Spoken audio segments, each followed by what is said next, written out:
Hello everybody, it's time for another lecture, and this one is also on numerical integration, but it's on a method that I think is something that is a little bit obvious. It's an obvious way to do a better job of approximating the area under a curve than just doing a Riemann sum.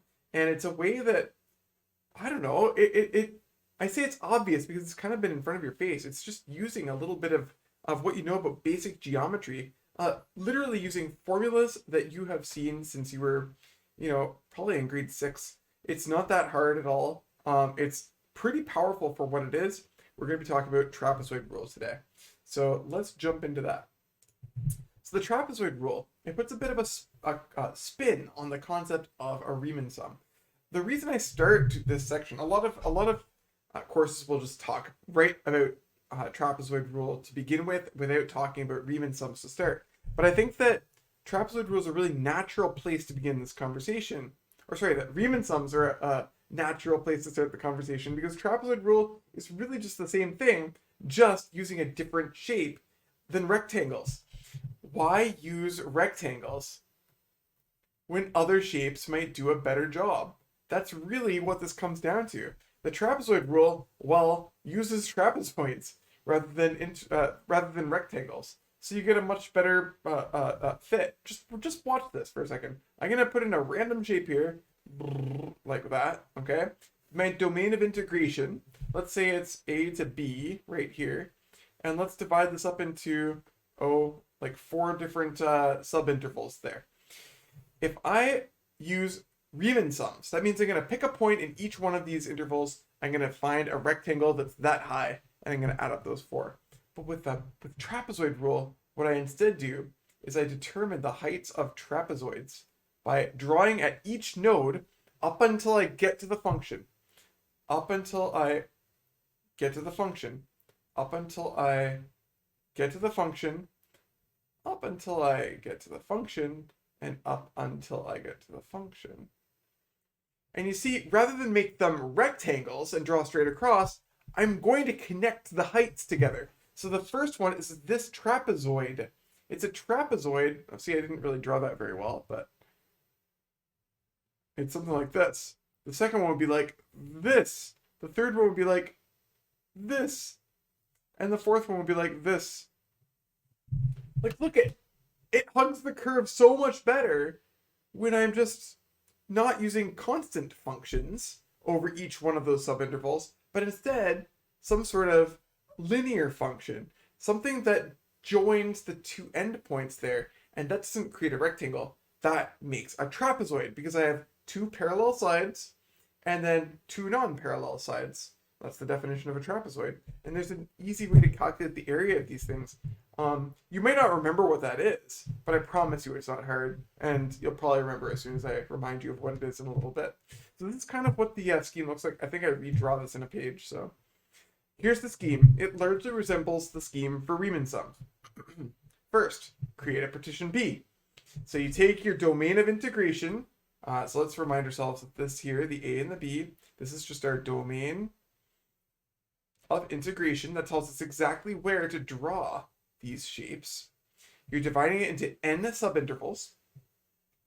We're going to define x0 as the left endpoint of the first subinterval, with increasing index until we get to the right endpoint of the last subinterval. So that gives xn equaling b.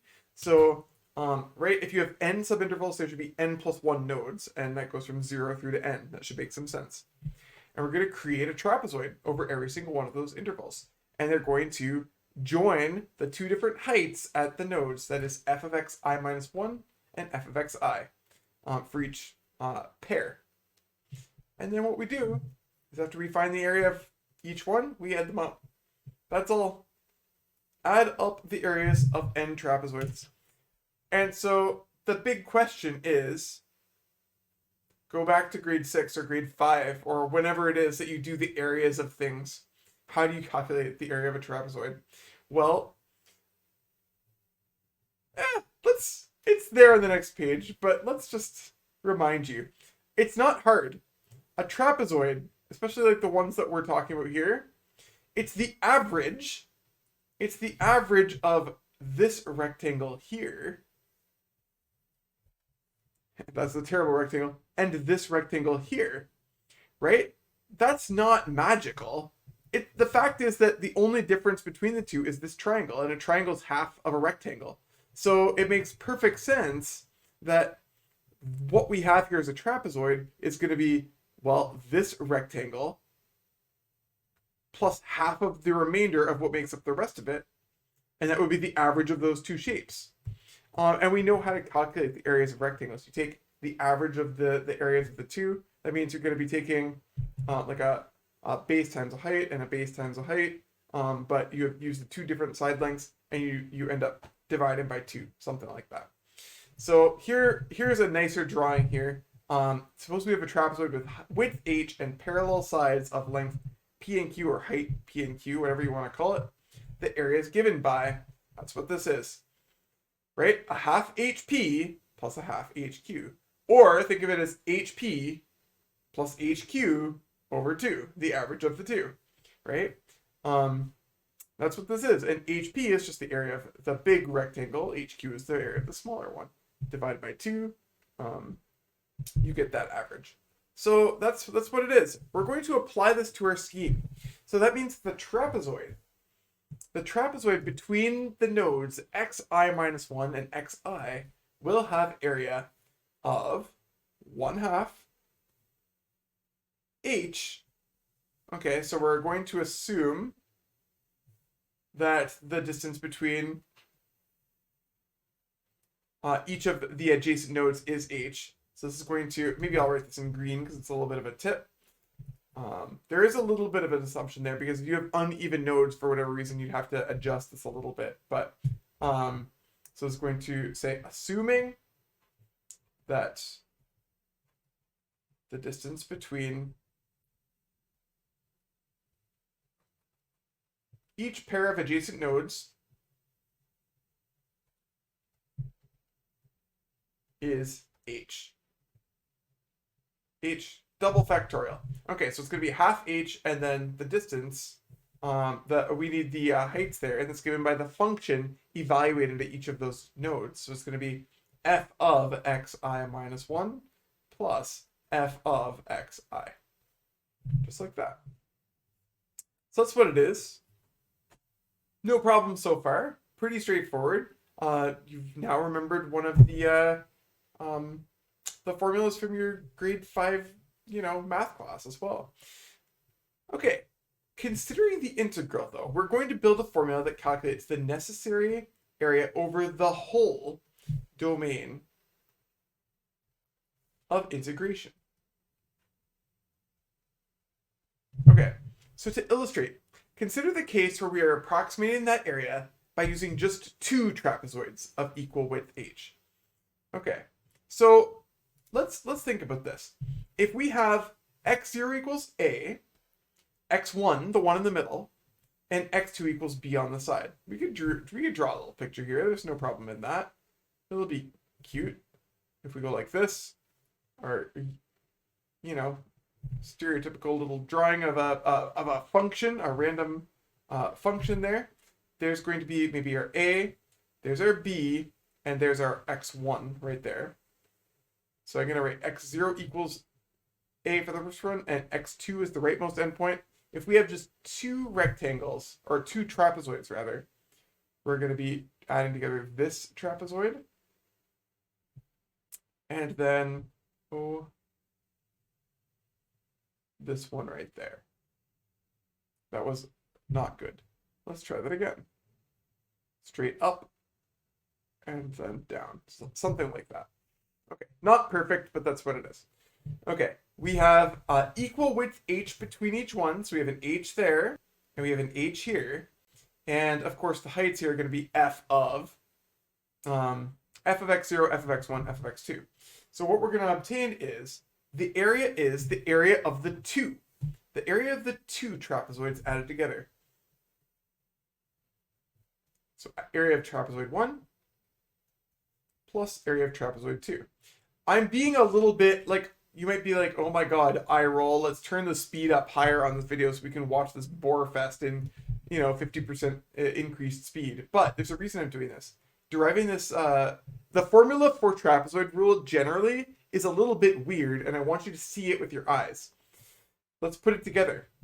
Trapezoid 1 will be 1/2 times that h, and then f of x0 plus f of x1. Area of trapezoid 2 is going to be 1/2 h, f of x1 plus f of x2. And, well, let's check this out. It's 1/2 h f of x0, 1/2 h f of x1, 1/2 h f of x1 again, and 1/2 h f of x2. That means that we're going to get 1/2 h f of x0 plus 2 f of x1 plus f of x2. The one in the middle, the x1, that's in two different calculations. It's in the calculations for both of these trapezoids. It gets double counted. The outside ones do not. Imagine now if we used 3 trapezoids. The middle nodes, the first and the second, not the second and the third, not the first and the fourth, those will be double counted for the same sorts of reasons. They're going to be involved in the calculations for 2 different trapezoids. So you're going to have this interesting formula that is going to count the middle nodes twice. So counted twice. While the heights of the outer nodes get counted just once. So that leads us to one of the more interesting formulas in the course, although there's another one coming in the next lecture that to me is even more interesting, I think. So we get a general scheme of the area is approximately equal to 1/2 h times, and then f of x0 plus 2 f of x1, all the way across until you get to the second last node, 2 f of xn minus 1, but then only 1 of the last one.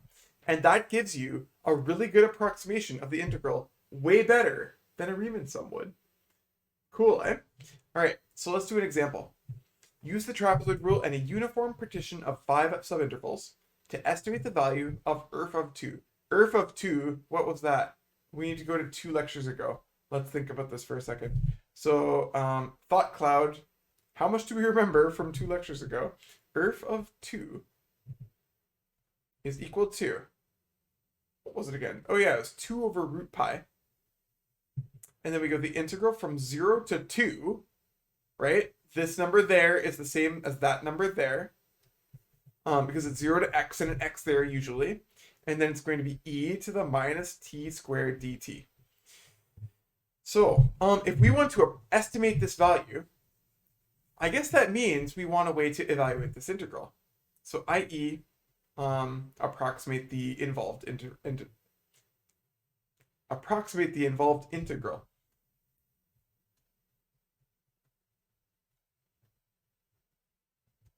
Okay, so that's what we're going to want to do. We're going to want to take that e to the minus t squared and work with it. So let's look at that interval. Or interval again. There is an interval of 0 to 2, but integral is what we're trying to approximate. So let's work with that integral.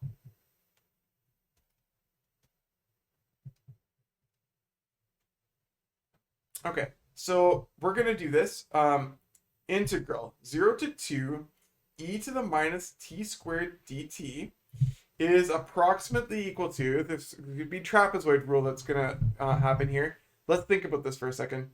We have h. What should h be? We need an h in this formula. And if you look at this question and you read it carefully, we have 5 subintervals, and we're trying to figure out a domain of integration that is 2 in width. So if we want 5 subintervals, so 5 subintervals, and domain of integration is length 2. So that means that h should be, well, 2 divided by 5, 2/5 or 0.4. So I'm just gonna put this. I'm gonna put this Earth off to the side here in a cloud. There's gonna be lots of clouds. It's gonna be very cloudy here, which is how some of us might feel sometimes at this point in the semester. That's okay. And I'll put this right here as well. Just like little snippets of information here. But we're going to be using h equals 0.4 here. And then our nodes are going to be 0, 0.4, 0.8, 1.2, 1.6, and 2. 5 subintervals. We have 6 nodes. So let's do this. Let's write down the formula. 1/2. Our h is 0.4. And then we need f of the first, 2f of the second, 2f of the third, 2f of the fourth, 2f of the next one, and then finally just 1 of that last one. So that's what we need to do. It's a little bit sloggy here because of the fact that, well, we need to be able to evaluate all these things. So that's going to work out to, yeah, I guess we could do the whole thing too. We have the 2 over root pi out front. So we could actually just put that right into the picture here. 2 over root pi, but then multiply that whole thing. So why don't we write 2 over root pi right here. And then you can see that the 2's will cancel, and that's really nice. And we're going to get here a 1 over root pi right here. We still have this 0.4 to bring in. We're just going to throw this in our calculator at the end of the day. But this is going to be just writing out the function, right? This f is not referring to the integral. It's referring to the integrand, the thing inside, right? That's really key to remember. So e to the minus 0 squared plus 2 e to the minus 0.4 squared plus 2 e to the minus 0.8 squared plus 2 e to the minus 1.2 squared plus 2 e to the minus 1.6 squared plus e to the minus 2 squared. And that's what it's going to look like. And I'm just going to double check to make sure that is all good to go. I think it is. I'll let you shove all these things in your calculator. I already have one that I baked in the oven earlier. And here you can see it's piping hot. It's beautiful. And it comes out to 0.99425 or thereabouts. So I'm going to write or so. All right. So it's not that hard to use, right? The formula is a little bit interesting. So you have to remember what it applies to, right? We're using this to approximate definite integrals. The f is the function inside. And as long as you can calculate your h okay, and you remember that you have to double the middle nodes, you're good to go. Yeah, I'd pause to see if there are any questions, but we're not live, so you can't ask any. So I guess we're going to move right along. Of course, you're always welcome to contact me through email if there's ever any issues. Now, while the derivation's a little bit more involved here, so we're not really going to touch on it, you can actually do something really similar to what we did for our conversation about Riemann sums and actually be able to find the error associated with a Riemann sum approximation. I'm not going to get into it because it's kind of longer, more complicated, and I'd like you to know that there is a derivation there. If you're really interested in seeing, there are a lot of resources out there. It's not hard to do a bit of a search and figure out some good sources that can help you get to this error. But we're just going to go over what it means. So we can see here an expression for error. We have b and a. These just, of course, refer to, so a and b are the bounds of integration.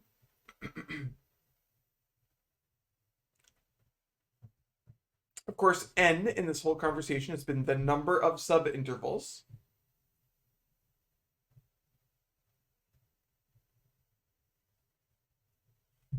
And there's one other object here, and it's this m thing. There's something really similar to this for the conversation about Riemann sums, but m is just the maximum on that interval a to b of the second derivative of f. So like this error bound can only really apply if the function, the f, is 2 times differentiable, which is a bit of a weird constraint here, but that's okay. But whatever the second derivative is, the biggest that it can be in absolute values, that goes here. And then altogether, if you put those objects into place, that gives you the worst case scenario for how far off your estimate can be. I want you to take a look at this. Like, don't just let this be numbers for a second. The difference between this and the one for the Riemann sum is that you notice you have an n squared on the bottom. That makes it a lot more powerful of a technique. Here's why. That n is your number of subintervals. Imagine you have even just 4 subintervals. The bottom of that fraction, which tells us, it's dividing the error, the possible maximum error. If you have 4 subintervals, that's 4 squared on the bottom times 12. You're dividing by 192, is that what it works out to? So it just goes to show you how powerful this is, right? A lot will depend on how wiggly it is, right? How big that second derivative can be. But just by virtue of this this larger power of n on the bottom, the error is going to shrink much, much more quickly as the n increases. So it points to the fact that it is a powerful technique. We can see that the error is going to shrink faster. So what we're going to do, just to wrap things up here, is apply that error bound to the previous example to kind of see, maybe we don't know what the exact value is, but we can say for sure how far we were off in our estimate. So one thing I did for you right here, I pointed out that we have 5 evenly spaced trapezoids, so that was n equals 5.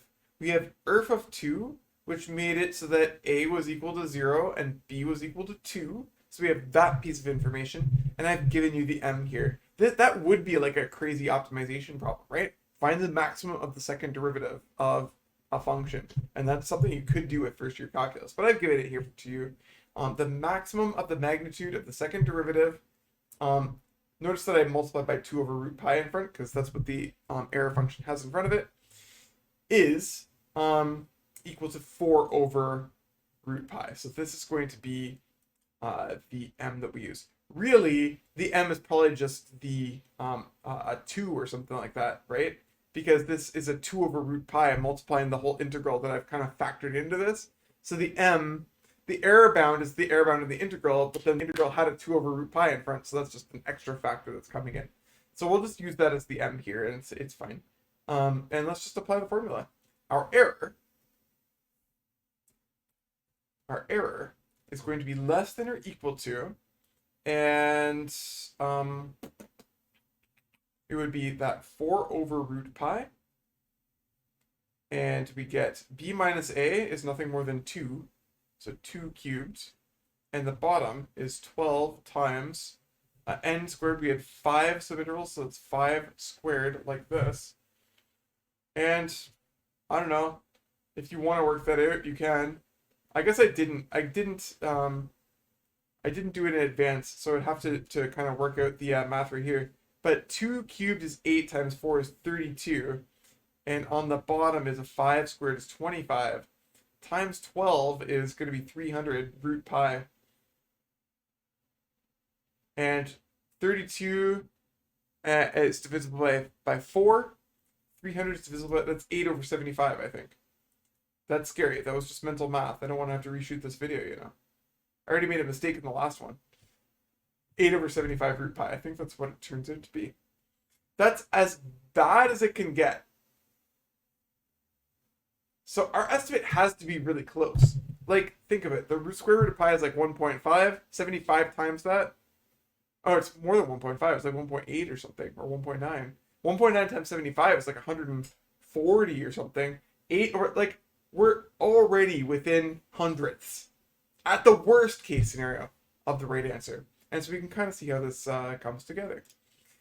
All right, why don't we bring it in and talk about where we're going. We have one more integration technique, one more numerical integration technique. I've left some for you to try. There's some coding that you could do in the background too. As you can see, it really just is about applying some of the tips and tricks about MATLAB to get these coded as well. It's not that tough, and that's going to be sort of what comprises the last material that you should probably try to get your brain around. And now that we've gone through so many different sorts of techniques over the past months and so on, hopefully this is something that you can kind of think about to work out on your own if you're trying to sit down with MATLAB and put it together in terms of code. So give that a try and send me an email if you have trouble with that. But otherwise, just know how to use the formula even by hand. It's kind of fun to use because it's really easy to use, but you just you have to know how to use it. Anyway, as I said, one more integration technique to come. That will be in the next video. So I will see you over there. Ciao for now, everybody, and see you soon.